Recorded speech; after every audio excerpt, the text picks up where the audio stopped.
Clip number 420۔ اس clip میں آپ سورہ انفال کی آیت نمبر 72 سے 73 تک کی تلاوت، ترجمہ اور تفسیر قرآن صراط الجنان سماعت فرمائیں گے۔ بسم اللہ الرحمن الرحیم۔ ترجمہ، اللہ کے نام سے شروع جو نہایت مہربان رحمت والا ہے۔ ان الذين آمنوا وهاجروا وجاهدوا بأموالهم وأنفسهم في سبيل الله والذين آووا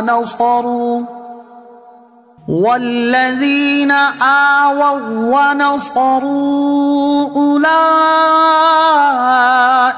بعضهم أولياء بعض والذين آمنوا ولم يهاجروا ما لكم من ولايتهم من شيء حتى يهاجروا وَإِنِ اسْتَنصَرُوكُمْ فِي الدِّينِ فَعَلَيْكُمُ النَّصْرُ إِلَّا عَلَىٰ قَوْمٍ بَيْنَكُمْ وَبَيْنَهُم مِّيثَاقٌ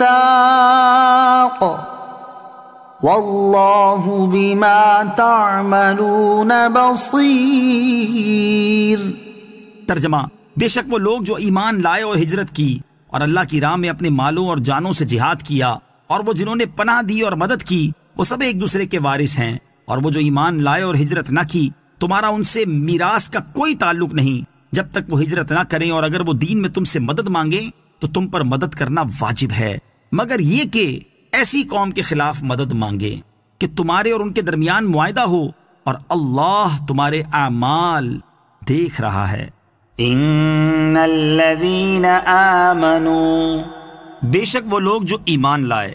اس آیت کا خلاصہ یہ ہے کہ اس میں پہلے دو گروہوں کا بیان فرمایا گیا۔ نمبر 1 مہاجرین اولین، یہ وہ لوگ ہیں جو ایمان لائے اور اللہ عز و جل کے لیے اور اسی کے رسول صلی اللہ علیہ وسلم کی محبت میں انہوں نے اپنے گھر بار چھوڑے اور اللہ عز و جل کی راہ میں اپنے مالوں اور جانوں سے جہاد کیا۔ نمبر 2 انصار، یہ وہ لوگ ہیں جنہوں نے مسلمانوں کی مدد کی اور انہیں اپنے مکانوں میں ٹھہرایا۔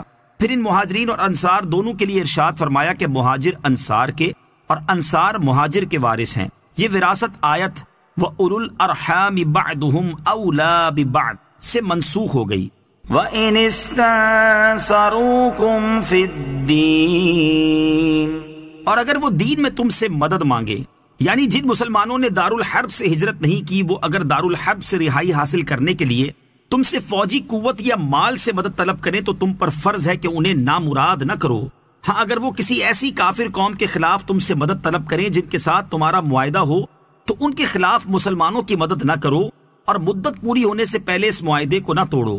خلاصہ یہ ہے کہ اس آیت میں 3 مسئلے بیان ہوئے ہیں۔ ایک یہ کہ غیر مہاجر مومن اگر کسی کافر قوم سے دینی وجہ سے جنگ کریں اور وہ تم سے مدد مانگیں تو مدد دو، لہٰذا ہر مسلمان پر لازم ہے کہ اپنے مسلم بھائی کی دینی جنگ میں مدد کرے۔ دوسرا یہ کہ مدد دینا جہاد میں ضروری ہے، نہ کہ محض دنیاوی جھگڑوں میں۔ تیسرا یہ کہ اگر دارالحرب کے مسلمانوں کی جنگ کسی ایسی کافر قوم سے ہے جن کا ہمارے ساتھ معاہدہ ہو چکا ہے تو ہم اب ان کے خلاف مدد نہیں دے سکتے، کیونکہ اس میں بد عہدی ہے، بلکہ اب یہ کوشش کی جائے کہ ان کفار اور ان مسلمانوں میں صلح ہو جائے۔ اگر صلح ناممکن ہے تو ہم غیر جانبدار رہیں۔ سبحان اللہ عز و جل، یہ کیسی نفیس تعلیم ہے کہ اسلام اور مسلمانوں کے دشمنوں سے بھی کیے ہوئے عہد کی پاسداری کی جائے اور کوئی ایسا کام نہ کیا جائے جس سے عہد شکنی کی صورت نکلتی ہو۔ اس سے معلوم ہوا کہ اسلام کی تعلیمات اخلاقی اچھائیوں کی انتہا تک پہنچی ہوئی ہیں۔ والذین کفروا بعضهم اولیاء بعض الا تفعلوه تکن فتنة فی الارض وفساد کبیر۔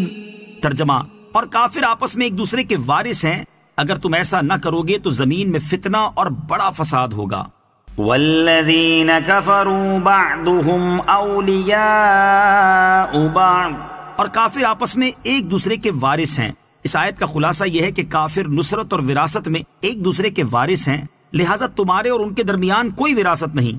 اگر مسلمان آپس میں ایک دوسرے سے تعاون نہ کریں اور ایک دوسرے کے مددگار ہو کر ایک قوت نہ بن جائیں تو کفار مضبوط اور مسلمان کمزور ہو جائیں گے۔ اس صورت میں زمین میں فتنہ اور بڑا فساد برپا ہوگا۔